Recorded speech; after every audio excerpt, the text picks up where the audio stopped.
Hello everyone, warm welcome to my channel Learn and Upturn. In our today's video we will talk about why English is necessary for teachers or in the field of teaching. आज के इस video में हम बात करेंगे कि क्या teachers के लिए टीचर्स को इंग्लिश लैंग्वेज का नॉलेज होना या इंग्लिश आना बहुत ज़रूरी है, या क्या टीचिंग में इंग्लिश ज़रूरी है या नहीं. English language and it's connection with teachers and teaching field के बारे में बात करेंगे. देखिए, इंग्लिश लैंग्वेज जो है we all know is a global language. Okay, सबसे पहले हम बात करें किसी भी लैंग्वेज के बारे में तो कुछ पॉइंट्स ऐसे हैं जो जनरल पॉइंट्स होते हैं, कुछ स्पेसिफिक पॉइंट्स होते हैं. सबसे पहले हम जनरल पॉइंट्स के बारे में बात करेंगे. Teaching is all about making your pupil easily understand the content. Teaching का मतलब सिर्फ इतना होता है कि आप जो पढ़ा रहे हैं, जो भी आपका कंटेंट है या जो भी चीज़ आप डिलीवर करना चाहते हैं वो आपके बच्चों को, आपके स्टूडेंट्स को क्रिस्टल क्लियर तरीके से, बहुत अच्छे तरीके से समझ में आ सके. तो समझाने का, एक्सप्रेस करने का मोड क्या है? लैंग्वेज के थ्रू हम कम्युनिकेट करते हैं. देखिए, ये एक मिथ है, एक मिसकंसेप्शन है लोगों के दिमाग में कि नोइंग और not knowing of English makes you superior और inferior. Language is all about communication. अगर आप अपनी बात को एक्सप्रेस कर पा रहे हैं, जो बात आप डिलीवर करना चाह रहे हैं दूसरों को, वो अगर उन्हें उसी तरीके से समझ में आ रही है, वो उसे अंडरस्टैंड कर पा रहे हैं, तो that is all about communication. Mutual communication जो होती है दैट इज़ ऑल अबाउट जिस लैंग्वेज में आप बात कर रहे हैं, आप उस लैंग्वेज में कंफर्टेबल हैं, जिनसे आप बात कर रहे हैं, आप स्पीकर हैं, आप जिस लैंग्वेज में कंफर्टेबल हैं, या जो लिसनर हैं जिनके सामने आप अपनी आइडियाज़ को एक्सप्रेस कर रहे हैं, वो आपकी लैंग्वेज को समझने में केपेबल हैं, वो समझ पा रहे हैं आप जो उन्हें बताना चाह रहे हैं, एक्सप्रेस करना चाह रहे हैं. That is a very healthy form of communication. You need not to prove yourself that if you know a particular language then only you are more modern or more superior. This should never be the reason of learning any language or speaking or expressing in any language. Okay, see, ours is a secular country. Okay, और जहाँ तक teaching की बात है तो हर religion से, हर जगह से, हर इन्वामेंट, हर एटमॉस्फेयर से बच्चे आते हैं, स्टूडेंट्स आते हैं अपनी स्टडीज़ के लिए, एजुकेशन गेन करने के लिए. और हर पार्टिकुलर इंडिविजुअल की अपनी एक पार्टिकुलर लैंग्वेज होती है, रीजनल लैंग्वेज होती है, उनका एक अपना होम लैंग्वेज होता है जिस लैंग्वेज में वो घर पे बात करते हैं, जहाँ से भी वो बिलोंग करते हैं. हर किसी की लैंग्वेज अलग होती है. ठीक है, Hindi being the mother tongue, इसके अलावा भी बहुत सारे लैंग्वेजेस हैं जो हर कोई अपने घर में बोलता है. But teaching is all about bringing and combining every diversity in a common form. तो एक ऐसे लैंग्वेज की ज़रूरत होती है जो हर कोई समझ सके, टीचर उस लैंग्वेज में स्टूडेंट्स को समझा सके, स्टूडेंट उस लैंग्वेज में कंटेंट को समझ सके. So this is the reason why English is a global language और ऑफिशियल लैंग्वेज, बिकॉज सबके अलग अलग लैंग्वेज है. आप हर लैंग्वेज में हर किसी को नहीं बता सकते हो, तो कोई एक ऐसा कॉमन लैंग्वेज होना चाहिए जिस पे आप बात कर सकें, बोल सकें, स्टूडेंट्स को टीच कर सकें, ताकि भले ही उनका जो भी लैंग्वेज हो, लर्निंग वो इंग्लिश लैंग्वेज में ही कर सके. बीइंग सेड दैट, ऐसा बिल्कुल भी नहीं है कि टीचिंग सिर्फ और सिर्फ इंग्लिश लैंग्वेज में ही होनी चाहिए या हमें अपने रूट्स को भूल जाना चाहिए. ठीक है, देखिए, स्टूडेंट्स को इंग्लिश आना इसलिए ज़रूरी है और टीचर्स का उन्हें इंग्लिश सिखाना या टीचर का इंग्लिश पे कमांड होना इसलिए भी ज़रूरी है, बिकॉज फ्यूचर में आप स्टूडेंट्स जो है उनका जो फ्यूचर है, उनका जो फ्यूचर शेप होगा कहीं भी वो जब जाते हैं, वेदर वो इंग्लिश मीडियम स्टूडेंट हो, हिंदी मीडियम स्टूडेंट हो, बेसिक इंग्लिश आना सबको बहुत ज़रूरी है. अगर आपको इंग्लिश में इंटरेस्ट है या आप बहुत ज़्यादा ऐसे कॉन्वेंट या इंग्लिश मीडियम स्कूल में पढ़ते हैं जहाँ आपको बहुत फ्लुएंटली इंग्लिश बोलना होता है या इंग्लिश बोलना मैंडेट होता है, अपार्ट फ्रॉम दैट भी बेसिक इंग्लिश आना सबको ज़रूरी होता है। आपकी वोकैबुलरी अच्छी होनी चाहिए। वोकैबुलरी से मेरा मतलब है कि अगर आपसे कोई इंग्लिश और हिंदी लैंग्वेज मिक्स करके भी बात करता है तो जो इंग्लिश लैंग्वेज वो यूज़ कर रहे हैं उसका मतलब आपको समझ में आए।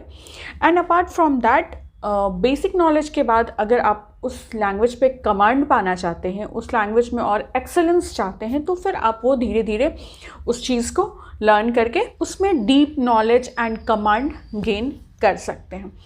देखिए किसी भी स्कूल में, whether it is English medium school और Hindi medium school, language papers को छोड़ के इंग्लिश की जो पढ़ाई है वो ऑब्वियसली इंग्लिश में ही होनी चाहिए, हिंदी की जो पढ़ाई है वो ऑब्वियसली हिंदी में ही होनी चाहिए। अपार्ट फ्रॉम दैट और भी जो सब्जेक्ट्स हैं, कुछ ऐसे वर्ड्स होते हैं, कुछ ऐसी वोकैबुलरीज होती हैं जो कि इंग्लिश में ज़्यादा इजी होती हैं बच्चों के समझने को भी, टीचर्स के बोलने को भी। और नॉर्मली अगर डिफ़िकल्टी लेवल पर ही देखा जाए तो केमिस्ट्री वर्ड अगर बोला जाता है कि केमिस्ट्री की क्लास है, 4th पीरियड जो है वो केमिस्ट्री की क्लास है, तो आई थिंक हर बच्चे, हर एज ग्रुप के बच्चे, हर टीचर को ये चीज़ समझ में आती है कि हाँ अभी केमिस्ट्री की क्लास है।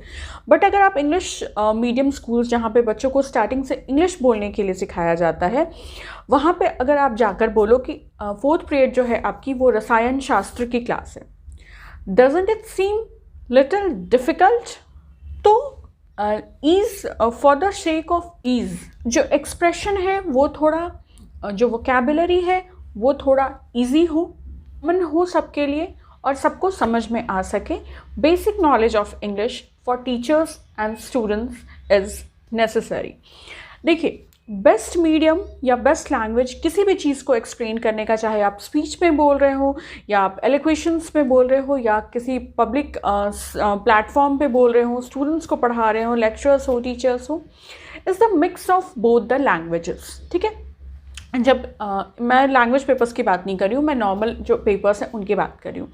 सबसे पहली बात तो टीचर्स के लिए मैं ये बोलना चाहूँगी कि बुकिश जो वर्ड्स होती हैं, बुकिश जो वोकैबुलरी होती हैं, बुकिश जो लाइनिंग होती है, आपकी कोशिश ये होनी चाहिए कि जब आप उस लैंग्वेज में बच्चों को समझा रहे हो तो एग्जैक्टली वो लाइन ना बोलकर उस इंग्लिश की जो सब, उसे जितनी ज़्यादा सिंपल इंग्लिश में कन्वर्ट किया जा सके वो डेफिनेटली करनी चाहिए, ताकि जो स्टूडेंट बहुत ज़्यादा कमांड नहीं रखते हैं इंग्लिश पे या जिन्हें बहुत ज़्यादा इंग्लिश नहीं आती है वो भी उसे समझ सकें। एज अ टीचर जब आप क्लास में एक्सप्लेन कर रहे हो, डेफिनेटली आपके क्लास में बहुत सारे ऐसे स्टूडेंट्स होंगे जो बहुत फ्लुएंट इंग्लिश बोलते हैं, जिनका बहुत कमांड है इंग्लिश पे, और कुछ ऐसे भी होंगे जिनका उतना ज़्यादा कमांड नहीं है इंग्लिश पे।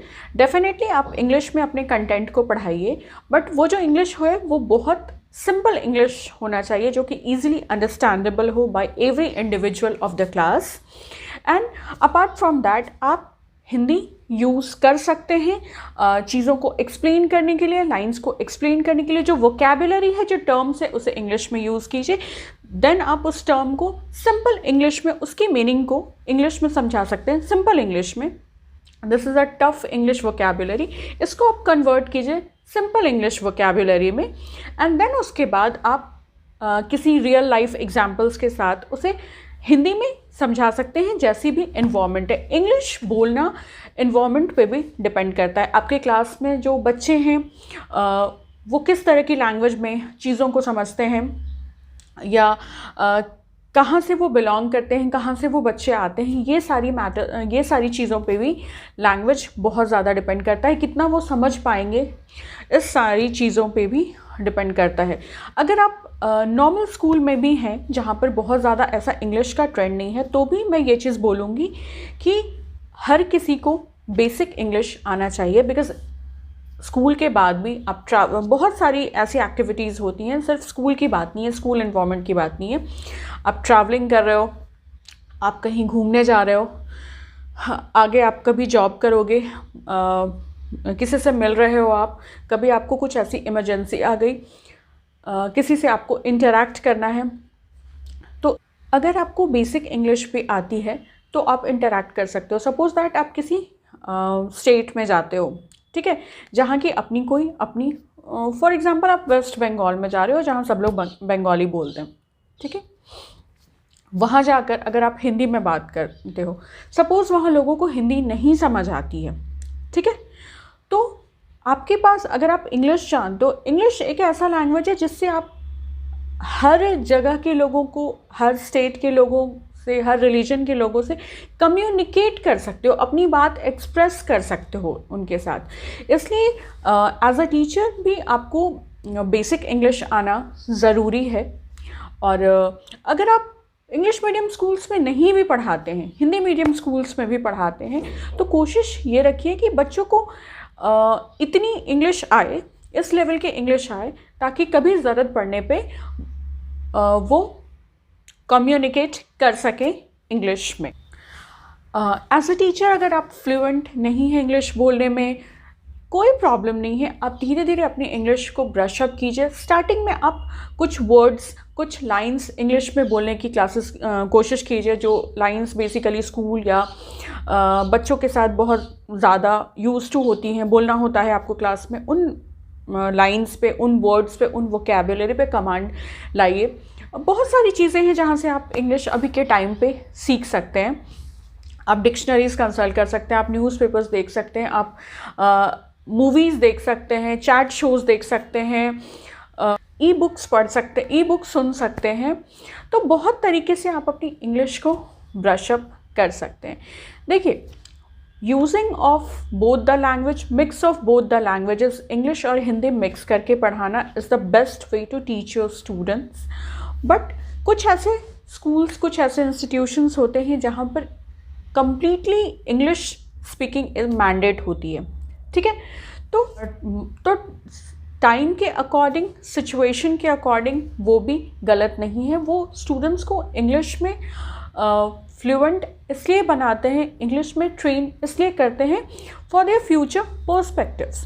फ्यूचर में मोस्ट ऑफ द लोग जो है वो प्राइवेट फर्म्स में, प्राइवेट कंपनीज़ में जॉब्स करते हैं, जहाँ पर बहुत तरह के लोग आते हैं। आपको टेलीफोनिक कन्वर्सेशन भी फ़ोन पे करना पड़ता है, कहीं आप जॉब के लिए जाते हो आपको इंटरव्यू भी इंग्लिश में देना पड़ता है।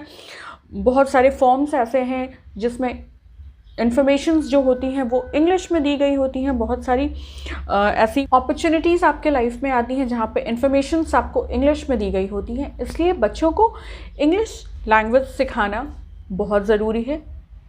इंग्लिश लैंग्वेज सिखाने से मेरा मतलब है बेसिक लैंग्वेज टीचर को भी आना चाहिए, स्टूडेंट को भी आना चाहिए, एंड अपार्ट फ्रॉम दैट उसके बाद आप उसमें एक्सेलेंस गेन कर सकते हैं। वो प्रैक्टिस की बात होती है। जैसे जैसे आप स्पीकिंग करेंगे, जैसे जैसे आप रीडिंग करेंगे, आपकी वोकैबुलरी इन्हांस करेगी, स्पीकिंग इन्हांस करेगी। But day to day life में थोड़ी प्रैक्टिस आपकी इंग्लिश स्पीकिंग में होनी चाहिए, ताकि किसी कंडीशन में कभी आप स्टक हो जाएं तो आप आराम से इंटरैक्ट कर सकें, वहाँ पे आपको प्रॉब्लम फेस ना करना पड़े। तो इसकी शुरुआत स्कूल से होती है, बिकॉज स्कूल में ही टीचिंग लर्निंग प्रोग्राम कराया जाता है। तो टीचर्स भी, लर्निंग का कोई एज नहीं है। अगर आप बहुत ज़्यादा यूज टू नहीं हैं इंग्लिश को लेकर तो कोई दिक्कत नहीं है, आप सिंपल इंग्लिश से ही स्टार्ट कर सकते हैं। अगर कोई आपके फ्रेंड सर्कल या फैमिली में है जिनकी इंग्लिश पे कमांड है, आप उनसे बात करके इंग्लिश सीख सकते हैं।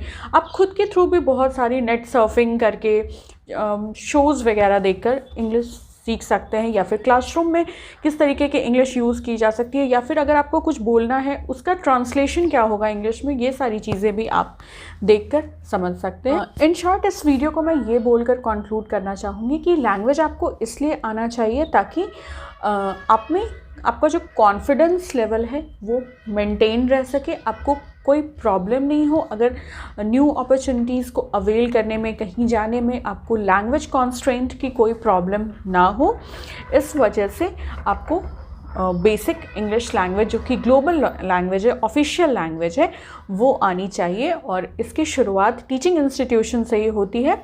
तो एज अ टीचर भी आपको क्लास में थोड़ा बहुत डिपेंडिंग अपॉन द सिचुएशन, जैसा माहौल है उस अकॉर्डिंग आपको थोड़ा बहुत इंटरेक्ट करना चाहिए। नो मैटर स्कूल का मीडियम कौन सा है, इंग्लिश मीडियम है, हिंदी मीडियम है, लर्निंग की कोई एज, कोई सिचुएशन नहीं होती। आप कुछ भी कभी भी लर्न कर सकते हो, सिखा सकते हो बच्चों को। ऐसा कोई रूल नहीं है कि जो लोग इंग्लिश मीडियम में हैं वही लोग इंग्लिश बोलेंगे और जो लोग हिंदी मीडियम से पढ़ाई कर रहे हैं उन्हें इंग्लिश सीखने की ज़रूरत नहीं है। हर एक इंडिविजुअल को, ये एक लैंग्वेज है वो जो कि हर एक इंडिविजुअल को आना चाहिए। एंड अपार्ट फ्रॉम दैट, अगर आपको उसमें इंटरेस्ट है तो फिर आप उसमें हायर नॉलेज भी गेन कर सकते हैं। कई बार ऐसा भी होता है कि due to lack of certain language, किसी लैंग्वेज में आपकी कमांड नहीं है, आपको वो लैंग्वेज समझ नहीं आता, आपको वो लैंग्वेज थोड़ा थोड़ा आता है, लाइक पोर्शंस में आता है, कुछ कुछ वर्ड से आप समझ जाते हैं। तो इतनी भी अगर आपको उसकी नॉलेज रहती है तो आप कई सिचुएशंस को ईजिली टैकल करके निकल सकते हैं, बिकॉज सामने वाला इंसान आपसे क्या बोल रहा है या क्या इन्फॉर्मेशन है वो आपको ईजिली समझ में आ सकती है ऐसे कंडीशन में जब आप थोड़ा मोड़ा भी आपका वोकैब पे कमांड हो। Because today's world is technical world, और टेक्निकलिटीज़ में जितनी सारी भी इन्फॉर्मेशंस होती हैं वो मोस्ट प्रोबेबली इंग्लिश में ही होती हैं।